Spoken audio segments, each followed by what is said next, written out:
who she is. But it happens that she is somebody who had wound up in my scrapbook of inspirational clippings because she's got really interesting style. And occasionally I'll see things in magazines and I'll think, wow, this is somebody, there's something about the way she looks that would be fun to paint. And I almost never approach well-known figures to pose for me because I feel like there's this danger that their presence will be stronger than whatever else I'm trying to paint about. And I really don't want that to happen.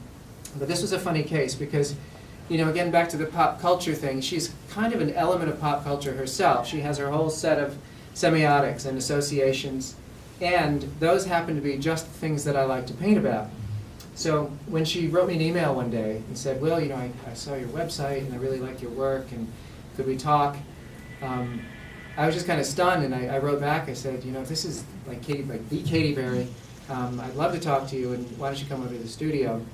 So it was one of those cases where she had something in mind that really coincided very nicely with what I had in mind. What she wanted was to be in one of my paintings, and for that painting to be her album cover. And so that's what this is. The album just came out pretty recently, maybe a month ago or so. And the other really fun thing that came out of that, like you were talking about earlier, was that I got to work on this video, the California Girls video, which they had decided already they wanted to make the whole video look like my paintings.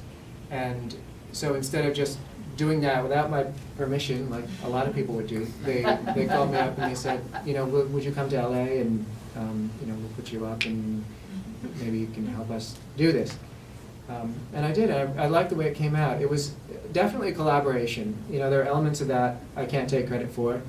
A few elements I wouldn't want to take credit for. But at the same time, it was such a fun project to do, and to see just in terms of production what's possible. Because these people have a really big budget and lots of staff, and so we could be on set and say, okay, we're going to need another 6 sugar cubes, 2 feet square. They got to be really sparkly and kind of dented on the edges. And literally 25 minutes later, they're there because they've got this whole construction team right there on site. Oh, we need 3 cotton candy machines and so on.